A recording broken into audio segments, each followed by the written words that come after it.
All right. Well, thank you everyone for joining our September Eloqua user group meeting today. I think as folks continue to roll in, we're going to go ahead and get started. Okay, if we can get to the slide. Here we go. I am Kristin Connell with Sojourn Solutions. I mentioned briefly earlier, but I will for the record here too. I'm feeling a bit under the weather. I am going to go ahead and flip over to non-video after we're done with my hello, I am human. There is no AI running this user group today.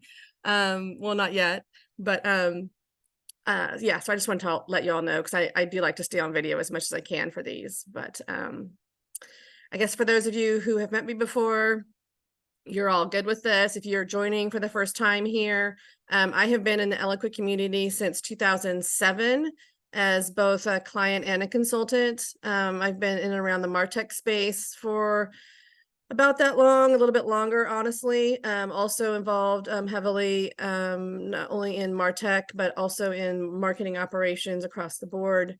I've worked with a lot of amazing clients and amazing teammates, have met and worked on a lot of really great projects as well. I am the mom of two.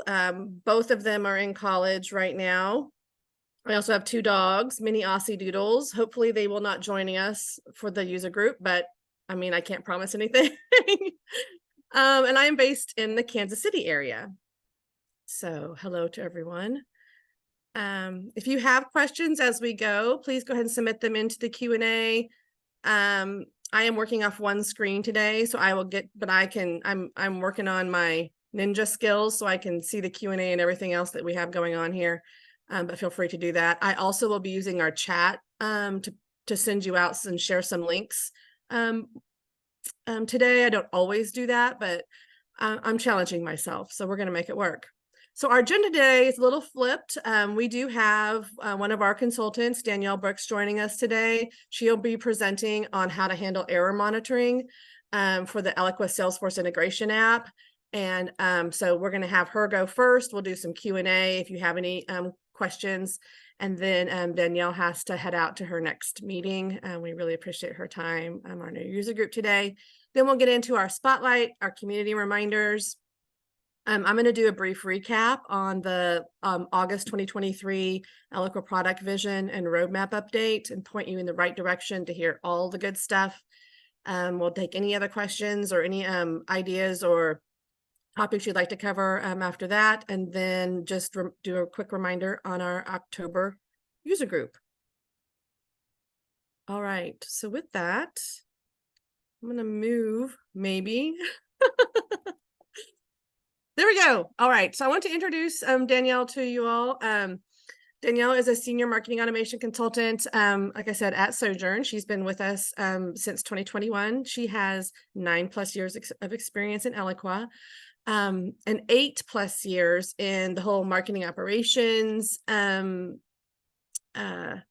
automation topic. So Danielle really specializes with email marketing, lead management, the integration, Eloqua Salesforce integration, and system and data management. So all the like marketing nerd stuff, like hashtag for Danielle.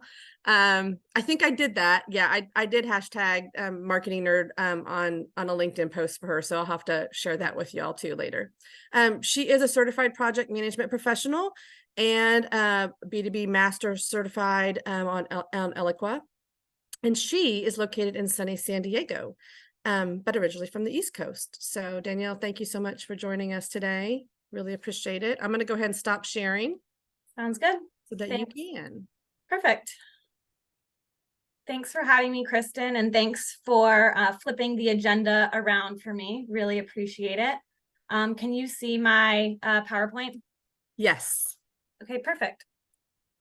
So I know we have a packed agenda. I don't have too much time with you guys, so I'm going to go ahead and jump right in. I'm going to take you guys through a few different methods to look at errors from the Salesforce integration app, and then how to start kind of troubleshooting, monitoring, resolving.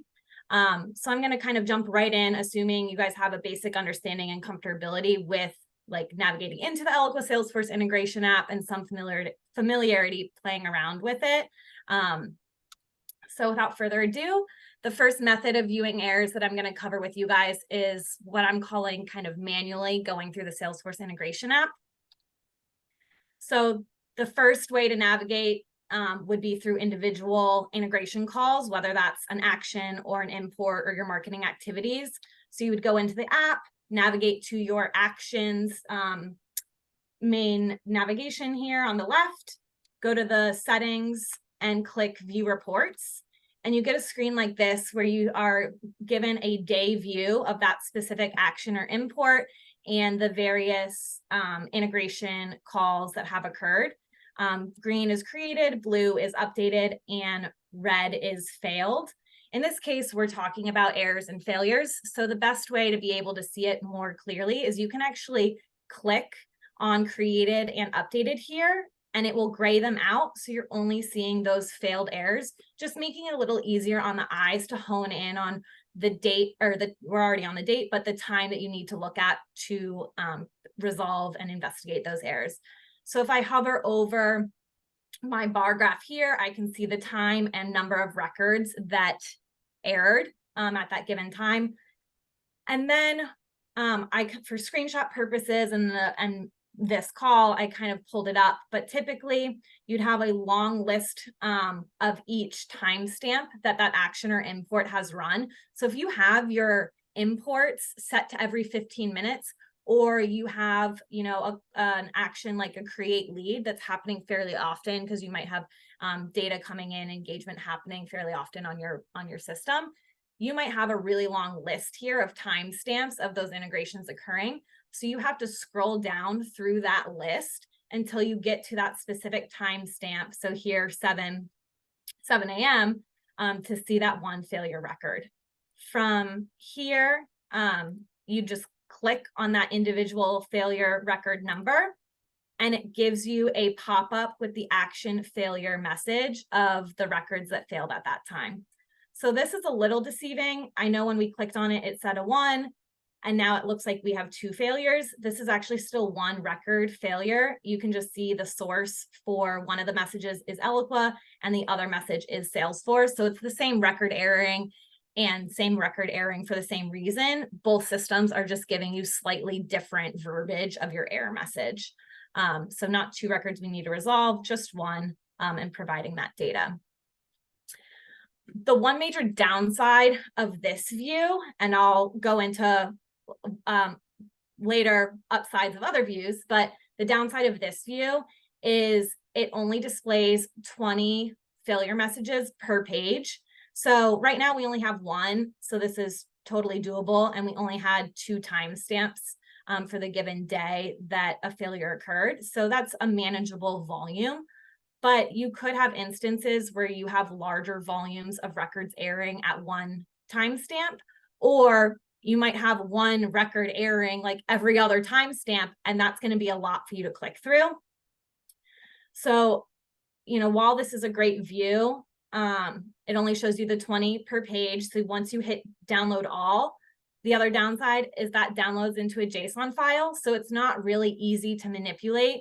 You'd have to then try to convert it into an Excel or CSV to be able to do a little bit more with it. So workable, but in my case, I don't think this is the most optimized way to look at errors, especially if you have higher volumes. It can just be a little time consuming. But again, onesie twosies, great quick way to go into one specific action, one specific import, look at those 1 or 2 errors, quickly see what the message is, find that record and resolve it. Another method for this kind of manually through the integration app, but in a little bit more of a bulk fashion, is going to the status and reporting navigation within the app. So you'll see, and this is usually what comes up like right when you open the app. You're greeted with a like week view of all of your actions, imports, activities that have been created, updated and failed within that date range. You can switch your date ranges up top, but it's going to show you kind of the current week that you're in. If you hover over a specific date, so in this case, I was hovering over 9/17, I can see an overview of the number of records that failed from an import, that were updated, created, and same for actions. So this is a great viewpoint to see just total volume of errors and successes for that day. Similar to when I was on the individual action or import, we can also filter here for just those failed records. So again, if I click on created and updated, it will gray those out and only display the volume of failed or errored records for each day.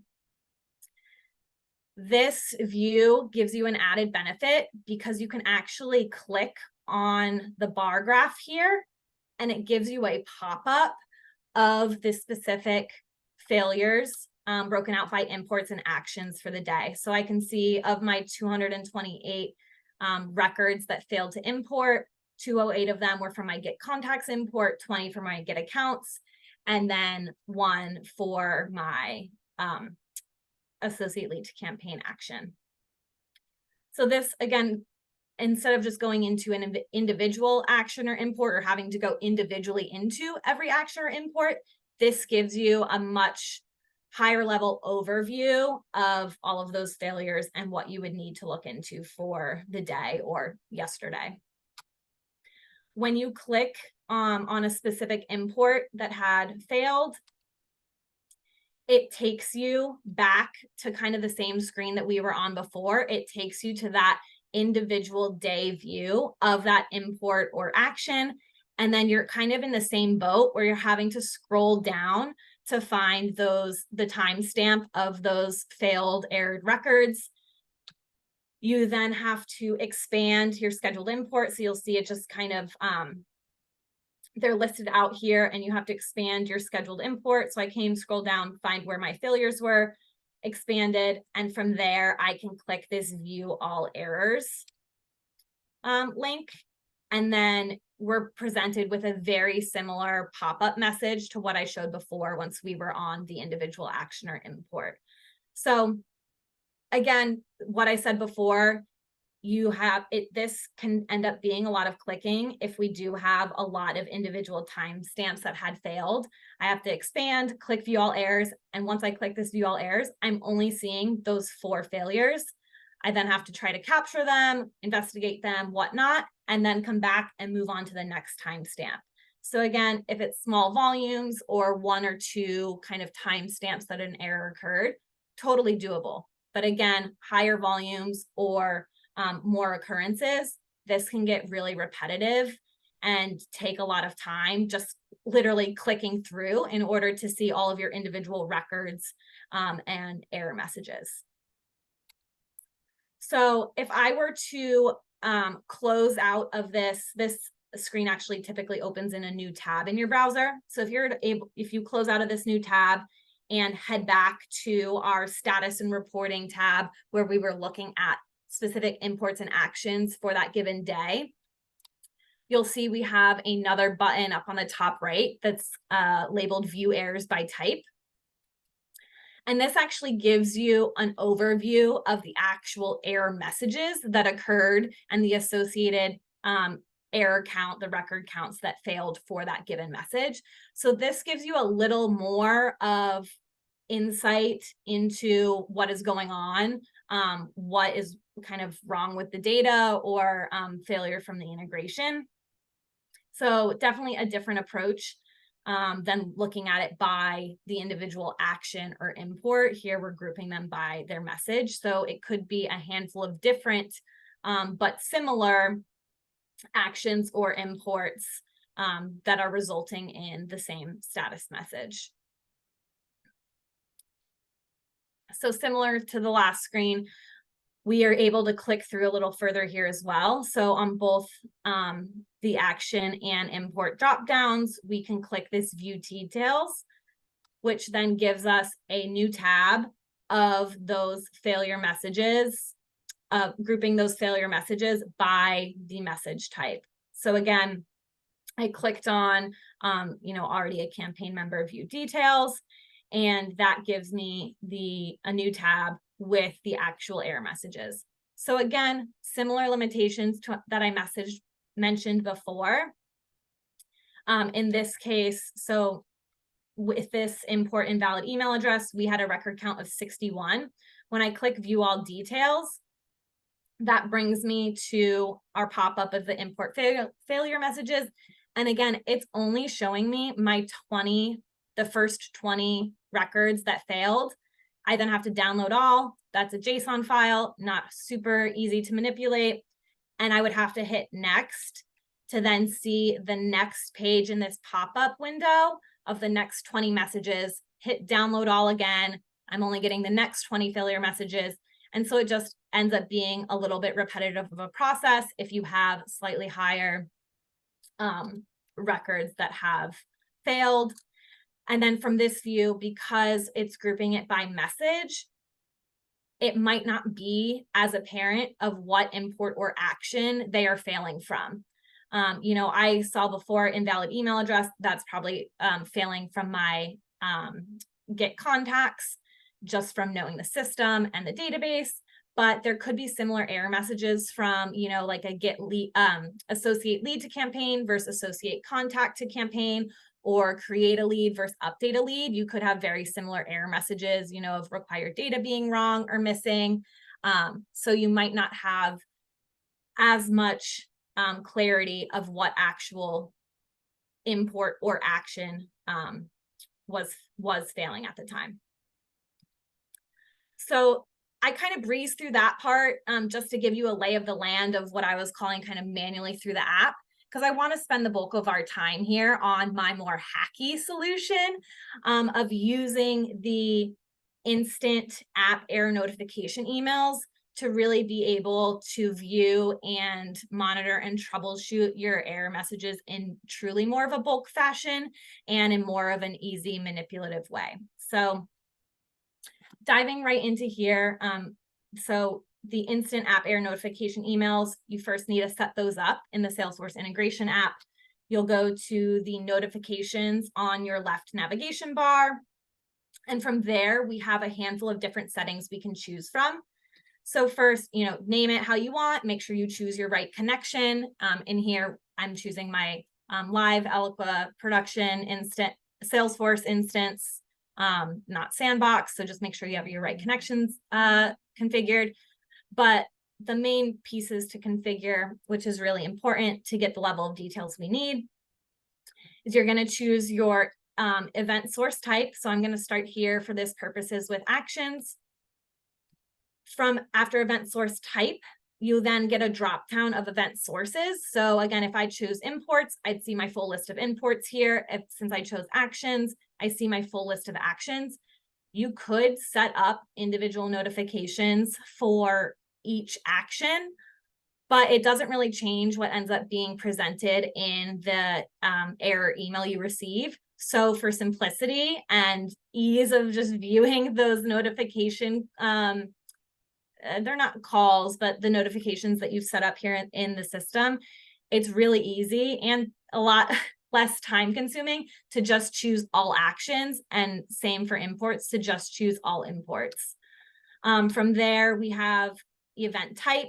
For actions, your only event type is errored, but for imports, you do have errored or stopped. So if you've had a subsequent, like a large volume of reoccurring errors that happen with an import, it will eventually fully stop, and you have to investigate what the problem is to edit, usually a field mapping or filter details, save that, and then be able to restart it. But for actions, we just have errors, so that's what's selected here. And then the really important part, and I'll get to the why behind it in a second, is this email notification frequency. So we have 3 choices here. We have instant, hourly, and daily. Naturally, when I first started playing around with the app and getting familiar with it, I went daily because I'm like, I don't want instant emails. Like, I don't want to be bombarding my inbox every single time there is an individual record that has erred. But what is actually really interesting is that the details provided in the error email is actually slightly different for that instant versus hourly versus daily. So for this purposes, to get the level of detail we want, we have to select instant. You'll end up setting up roughly 5 different categories or instances of notifications for the different combos of event type and event source type. So you'll go through the process I just went through of creating notifications for the 5 different types. So all of them will be instant. You'll need to create for all actions, all imports, all marketing activities. The error type are errors. And then, like I mentioned, for imports and marketing activities, if enough errors have occurred, it will stop it fully. So you need to choose the and set up a separate notification for those stopped. So in my instance, that resulted in 5 different notifications set up. So why is this instant email notification frequency the best of the best? Again, the email doesn't look like much when you receive it. There isn't much data or details in the actual body of the message, but the really important key piece that you get in this instant type of email versus the daily or hourly is this view all errors link. When you click this view all errors link, granted, you have to already be logged into Eloqua first, but once you click this view all errors link, it opens a new tab for this Eloqua report, and it gives you a report of the 100 most recent error messages and records for that action and canvas combo. So if I flip back to my error email, this was for our main integration canvas, which we just call in this instance CRM program. And this was for the action of update lead. So then what I'm looking at here is a list of the 100 most recent update lead action, 100 most recent records that have aired from the update lead action. And so this gives you much more of a bulk view. I literally had to do 1 click of view all errors here, and I get 100 of the most recent records in a very easily viewable format. So I'm going to go in a second kind of how I use this data to then start monitoring. But you are going to, I mean, I guess it depends on your instance of the volume of errors that you receive, how long your instance has existed. You know, the longer it's existed, the higher chance of kind of bad or dirty data being in the instance, or, you know, depending on how many required fields or strict pick lists that you have that might not be aligned between Salesforce and Eloqua or dirty data, the higher volume of errors you might have. If you're lucky and you don't have a high volume of errors, great. I would still recommend setting up some inbox rules just so that you can focus on, you know, your day-to-day job, and then set up a cadence to focus and look at these error emails. So in my inbox, you know, I set up inbox rules for from apps@eloqua.com and looking for the 2 different message body includes. And I just route those to a specific folder in my inbox. So then I can go to that folder and look at all those errors, and it's not causing noise in my inbox from the other emails I need to be paying attention to, you know, day in and day out. So highly recommend that. So I know I've already taken up almost 30 minutes of your guys' time. So I'm going to try to breeze through this. Let me know if you have any questions, but you will receive this recording and be able to reference these slides in the future. And Danielle, you are the featured speaker. So if you need some more minutes, girl, take them, because I think everyone would rather be able to troubleshoot their integration than hear Kristin talking about other stuff. So sounds good. You got it. All right, so here's a high level of the step-by-step process for using those instant emails and monitoring and troubleshooting your errors. So back to the basics, make sure you're logged into Eloqua and open an Excel file. You're then going to go to your inbox And I typically start with the most recent error message that's at the top of my folder that I route those errors to. Click on the view all errors. And like I showed, we get a report of our 100 most recent messages and records. So you're going to copy and paste all of those, all of the data on this page. So I just take from sync ID all the way down, either all 100 or if you're doing this more frequently, ideally only up until the last time that you kind of ran your error monitoring process. So maybe you only have to pull, 10 records instead of all the 100 because you've already addressed the later ones. Paste that into your Excel. I then find it really helpful to add 4 of my own columns to the table.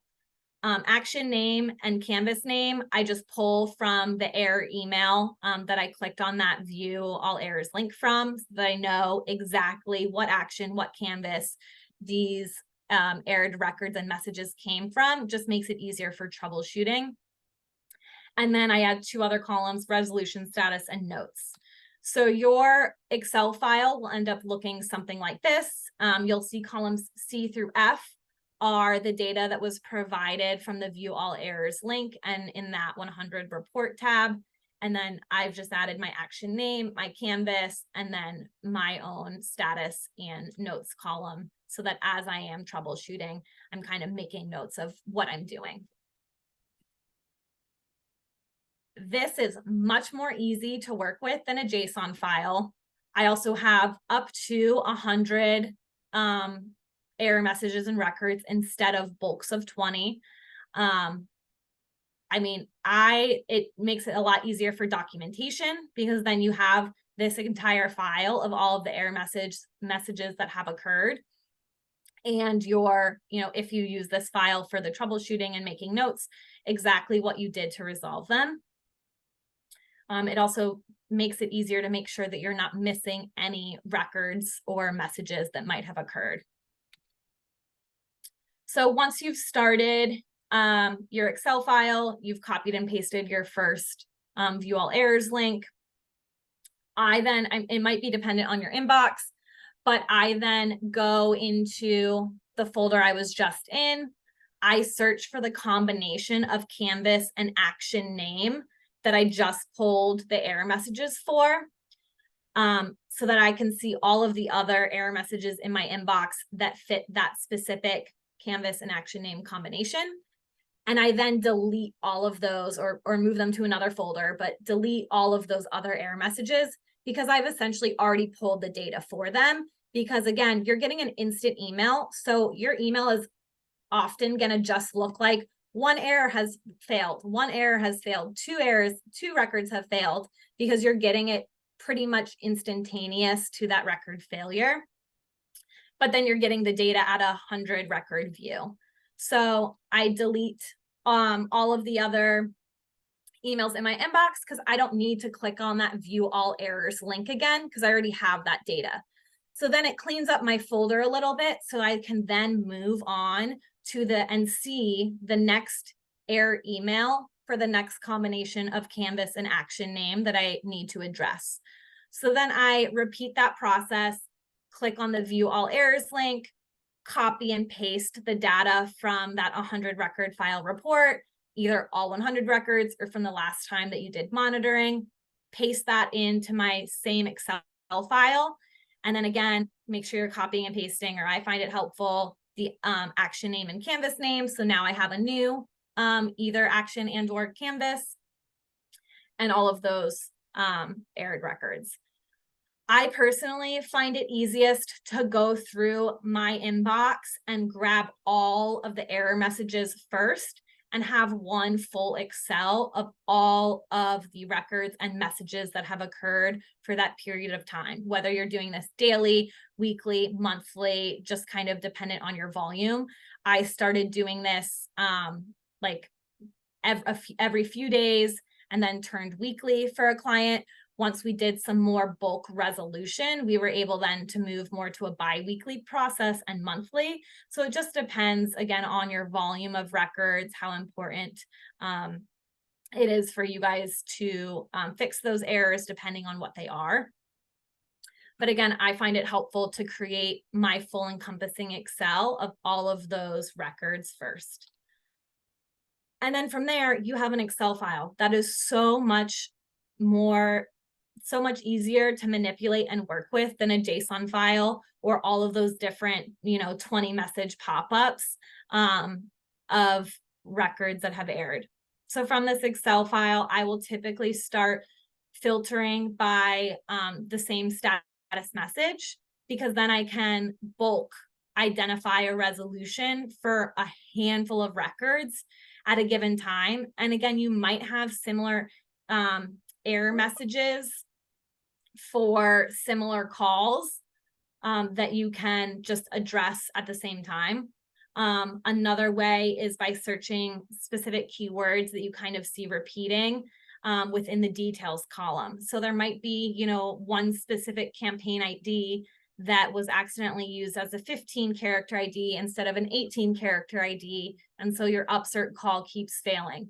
Well, if you search for that 15-character campaign ID, you then have all of the records and volumes that have erred due to that one campaign ID. And again, that could have, you could have errors across associate lead to campaign and or associate contact to campaign, depending on how you have your integration configured. So instead of just having to resolve the same message more than once or in separate instances, if you were to go action by action, you can address it all in bulk at one time.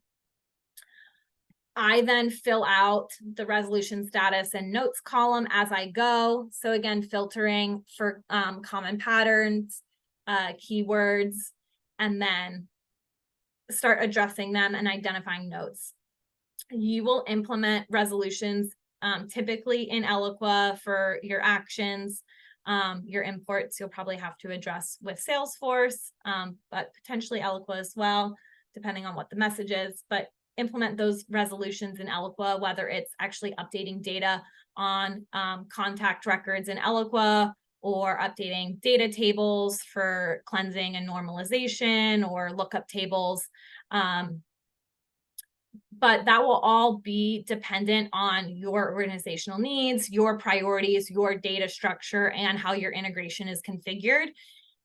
As you start running through this process, you will see patterns and you will be able to root cause them and implement changes within your data normalization programs or your integration campaigns that will then stop or minimize that specific error message from occurring again. Common examples, like I mentioned, that I see are we use the upsert call to either create or update a campaign member and associate that leader contact to a campaign. We have an instance of Eloqua that has been around for like 12 plus years. So we just naturally have some dirtier data, some older campaign engagements. And so there's a handful of instances where a 15-character ID instead of an 18-character ID is used. And unfortunately, when a 15-character ID is present, that's going to fail the upsert call if the record is already associated with the campaign. So we just address that by using a lookup table. Other common ones I typically see are country or state or province values are not in a standard pick list, just from like list uploads or other older data integrations that you might have existing. And so then you can build some of those data hygienes into some normalization, either in a program builder, program canvas, or contact washer machine to like root cause and cleanse that data as it goes through integration. So you're then not having to constantly troubleshoot and fix it after the fact. But again, as you see, because it's in an Excel, it just makes it a lot easier for you to see those patterns, for you to group common themes or messages or details together and be able to address them. As you do this more often, it'll become second nature of how you'll start resolving them. And again, as long as you're familiar with your instance of Eloqua and your configuration, it should be apparent to you how to resolve some of these errors based on how you have things set up. So then real quick, and I'll wrap it up, some kind of tips and tricks that I found along the way. I think I mentioned some of these already, actually. I got ahead of myself. But I always recommend prioritizing your revenue generating or marketing ROI related action and errors. So typically that would be focusing on your update or create lead actions or your associate lead or contact to campaign. Because we want to make sure, all errors are important, but those typically are the higher priority. I find it helpful in addition to, the full file of all your errored records to kind of create and maintain an error log overview, documenting the date and time that you performed the error monitoring, maybe the types of errors that occurred, your volume of errors, what you were able to root cause versus just had to troubleshoot and fix in the moment. That ends up being helpful to especially keep track of when you last pulled your error monitoring. And then I kind of already mentioned this from the campaign IDs or required field value formatting and things like that. But I found it really helpful to just start like a Word doc documenting the patterns of error messages and resolutions for this specific instance of Eloqua, making it easier in the future for me to reference or other folks on the team to reference as I pass this on to other folks to support. Another potential is to create an error monitoring program canvas and shared lists within your Eloqua instance, allowing you to more easily identify and or rerun errored records. So this is kind of outside of the instant email notification, but just another way to be able to more easily see the records in Eloqua that have erred. You would have to go into your integration program or programs and add steps to add the errored records to a program or shared list. So basically on the integration call, you select, route errored records, select the step to route to. Unfortunately, you can't send them straight to an add to program step. So you do have to have a wait step here first. So any errored records from our update lead call get sent to this pass through wait step, which adds them to a specific listener within our error monitoring program canvas, and then continues them on, in this case, continues them on through the integration flow because there's other calls that are happening. And that app action error monitoring, we have individual listeners set up for each shared list, which each shared list is aligned to a specific program and action, and it just adds the record to the shared list and then has them exit.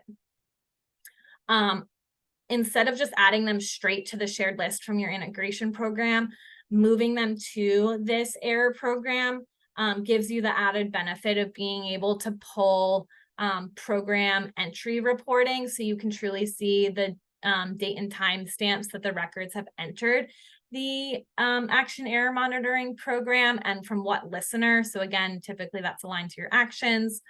So not only are you seeing the records and all the details in the shared list, but you have the entry or exit reporting from the program, specifically focusing on those failed records. A few additional helpful resources. Eloqua includes specific status codes to help inform you when performing operations with their APIs. So each status code has a number as well as a human readable message. That's what is included in each view that we've gone through of being able to see and address the errors. If you click on this link, it gives you a table of those status codes and the aligned messages. So again, maybe familiarize yourself with these, or it includes some more information if you have questions on what some of the messages are. And then again, because I have run into this very often of the 15 versus 18 character campaign ID, and this does work for lead ID and contact and account IDs as well, but to use a Salesforce ID conversion from 15 to 18 character IDs, I just use the admin booster online. It's really easy to use, and you can even add them in bulk and it will convert them to the 18 character IDs. So it just typically ends up being quicker than going into Salesforce to find that aligned 18 character ID. So I know I talked really fast. I went over my time by like 15 minutes. That is the end of my presentation. Like I mentioned, you'll get the link to this recording. You'll have all of these screenshots, the step-by-step process. But hopefully you guys were able to capture all that. Yeah, thank you so much, Danielle. There were several questions that came up during your presentation, but you Sure. answered them. So Awesome. very efficient and effective of you. Perfect. I don't know about y'all, but I was building up my like Santa's wish list for my integration as you were talking, Danielle. So and we had a comment. Thank you, Leanne. Very helpful. Thank you from attendees here. Awesome.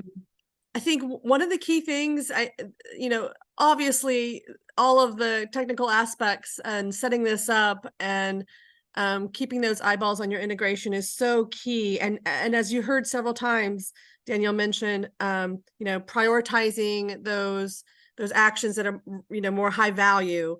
And so the value of with the integration, I mean, you could have, I'm sure none of us have had marketers who have, put in the data incorrectly, or it came through, a source, whoever did it incorrectly, but it can definitely impact performance.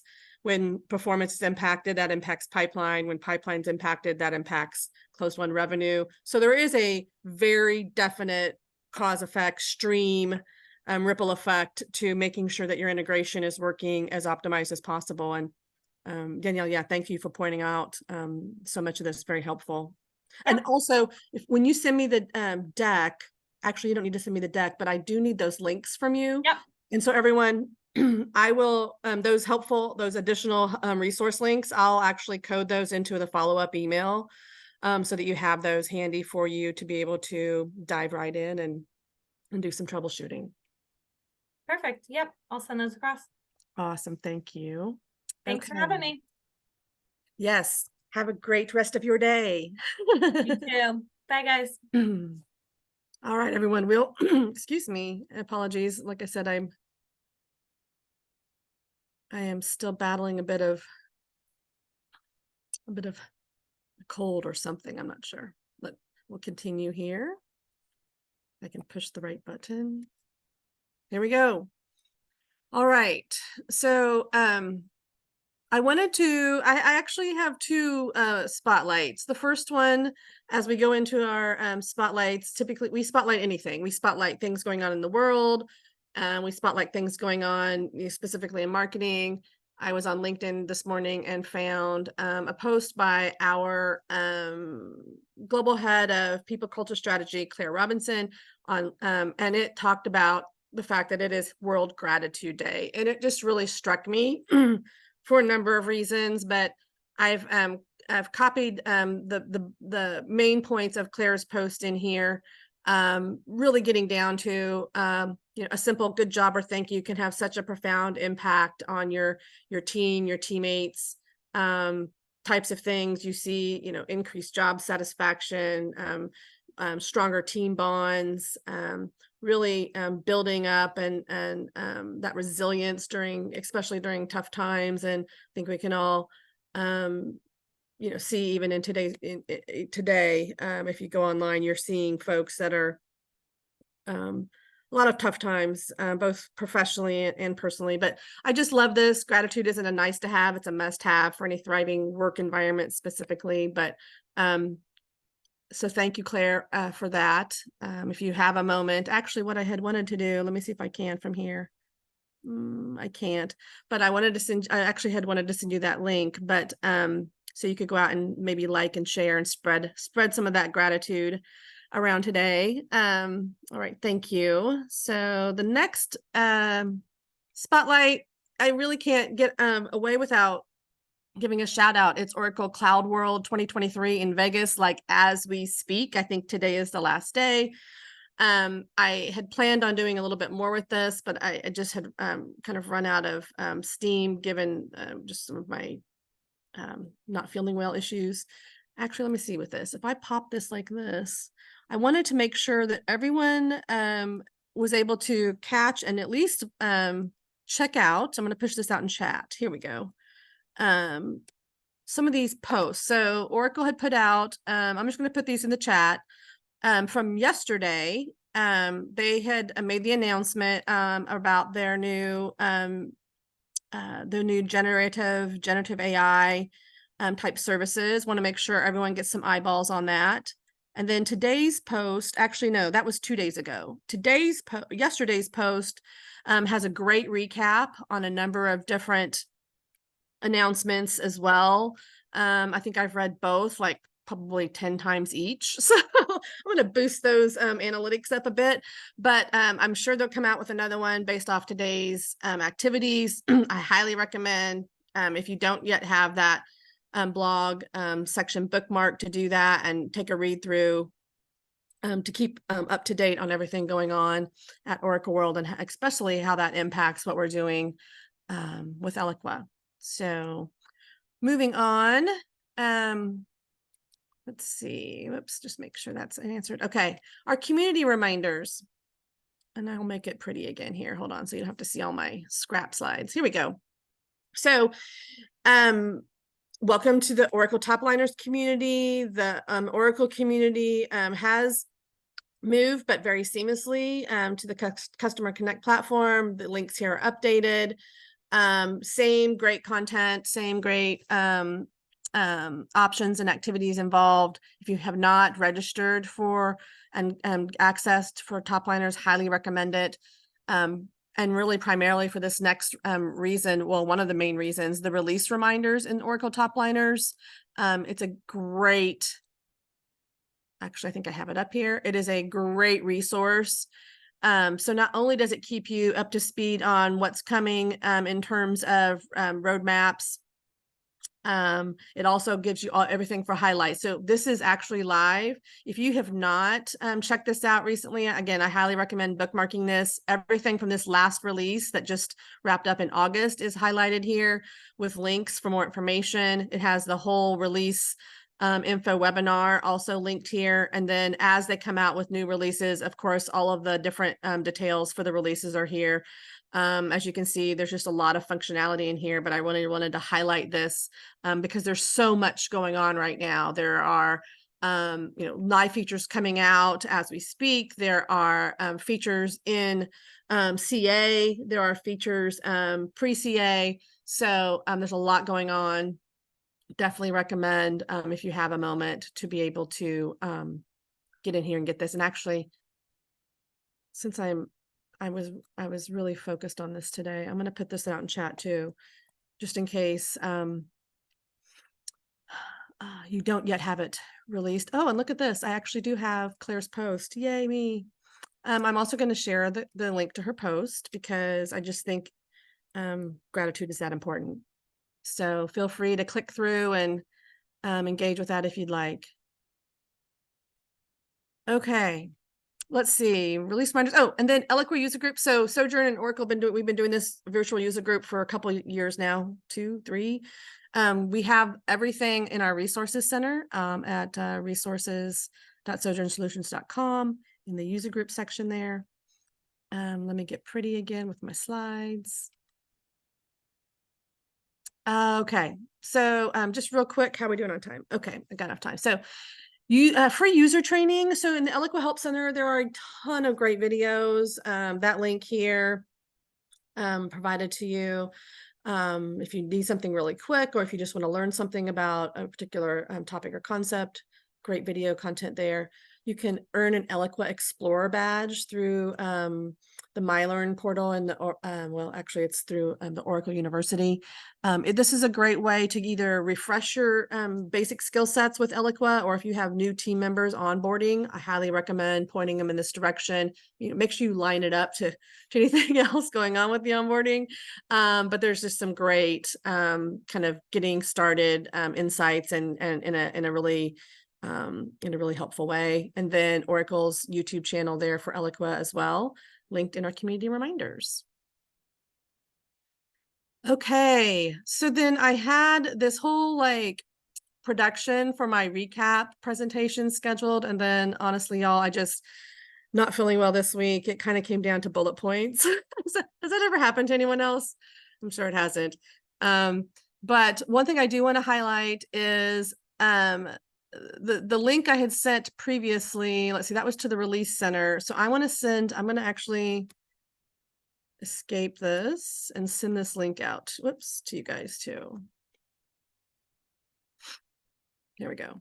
I'm going to put this one into chat as well. This is directly to the video that had the August 2023 updates to regards to the product vision roadmap.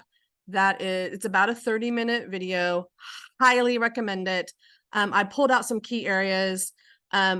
If you haven't seen it yet, Oracle has partnered with, I'm going to call the company Cohere. It's a competitor to OpenAI, who is the company that developed ChatGPT. Generative AI is coming. Look for more the first half of 2024, safe harbor, blah, blah, blah. But it's going to be doing things like potentially offering recommendations for different channels, for subject lines, to help create reports and identify key metrics with user prompts versus having to maybe, comb through Insight. Also, creating segments from natural language versus having to know every specific little, Boolean, this and that. One of the reasons I wanted to call this out, number one, is because, we're rolling into, for a lot of us, you're already in your 2024 fiscal year. Many of us are going to be planning for 2024 calendar years here. This is not only very helpful for, you and your role within the Eloqua remit at your company, but also as you are working as part of a larger team, perhaps marketing operations, or even cross-functioning with other teams where they're looking to bring in new types of functionality, capabilities, and technology. For you to have this information as part of your planning is not only helpful, like I said, for yourself and your team, but potentially for your organization. So definitely take another look at that. The other thing about this video that I love is that they have QR codes in each section where you can read more about each of these elements. The Redwood user experience, it's still in CA, but there's a ton more coming out with that. One of the big things we've talked about on previous user groups, I wanted to reiterate here is making sure that your team is enabled to be able to use Eloqua within the Redwood user experience. It is different.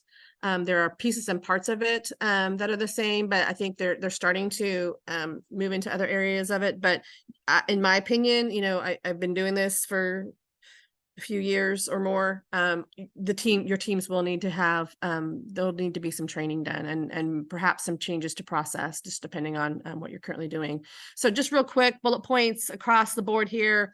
Again, these are all mentioned in this video that both Tamina and Jody put together. It was really good. One of the things I just kind of geeked out on a couple, this enhancements to CDOs in Eloqua. So they're coming out with the ability to do a bulk deletion by date and more, even within CDOs, to get rid of old records that are no longer relevant for your marketing campaigns. Also with program canvas enhancements, again, a little nerd out here, but they're going to be adding the abilities to have match dedupes, as well as create CDOs within the canvas. Think back to program builder days, but we'll be able to do some more of that kind of data manipulation directly within program canvas. Excited about that. Actually, and more, but I know I'm running out of time here, so I'm going to move forward. So highly recommend taking 30 minutes and watching that video. I just sent the link out to y'all. So any questions? Any ideas for future user groups or topics you'd like to hear? If you don't have those right now in your head, definitely feel free, as always, to reach out to me and let me know. I'll be sending out the follow-up email here if this afternoon, unless I pass out before then.